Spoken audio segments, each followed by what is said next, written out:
Bonjour à tous. Nous sommes vendredi, c'est notre dernière sortie de la semaine. C'est votre émission fétiche en bouteillage depuis le lundi, mardi, mercredi, jeudi, vendredi. Espace 9h30, 12h. Avant de commencer avec mon tout premier déballage verbal de ce matin, il est important pour moi d'encourager, de saluer rapidement ces Camerounais qui travaillent dur, qui apportent leur contribution pour le changement et le développement dans notre pays. Un bonjour à Acteur Coiffure, le coiffeur des stars, qui se porte très bien dans la cité capitale.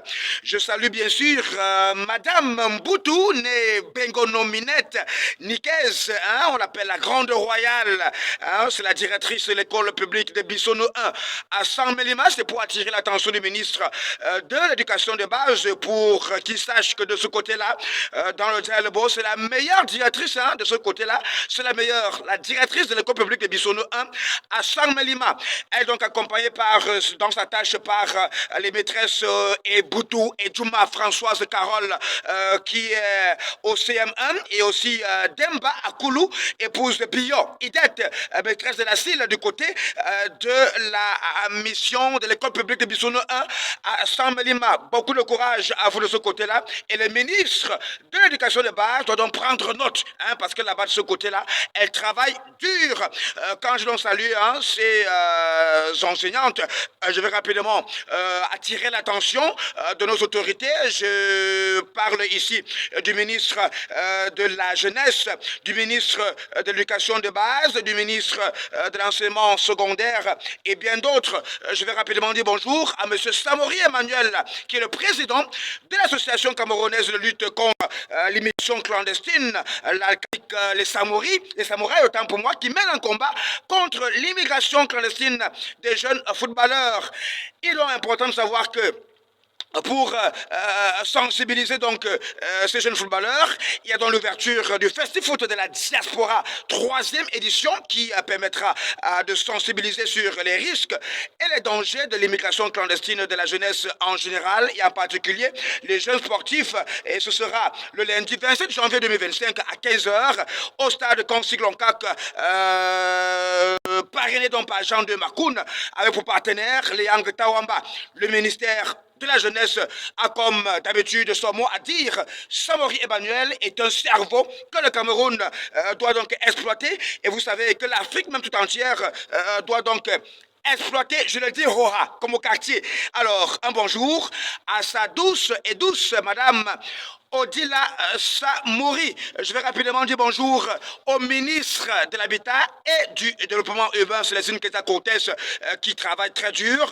Il faut dire qu'elle a effectué une mission d'inspection spontanée pour évaluer les travaux du PDV hier dans la ville de Douala il y a quelques jours.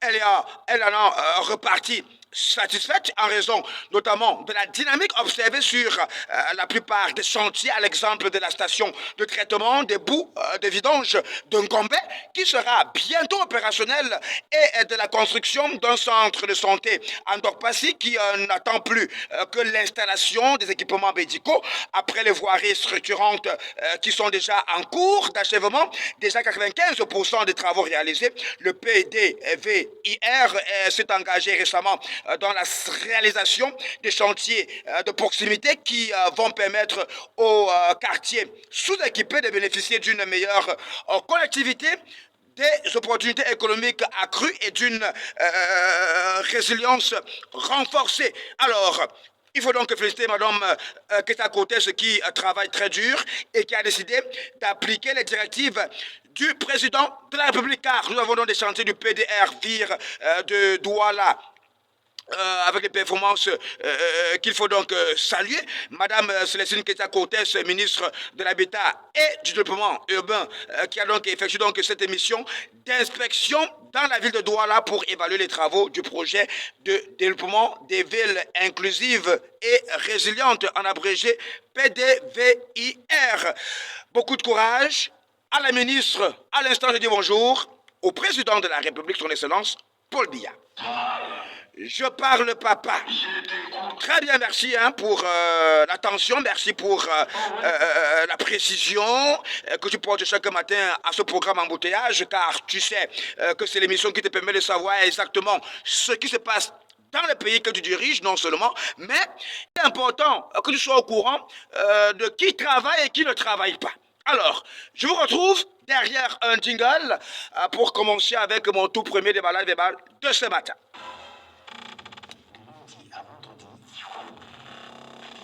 Toute la semaine, 30, 12 heures, la direction d'énergie a pris la décision de modifier intégralement le contenu de l'émission appelée Outillage. L'émission sera inscrite au programme officiel.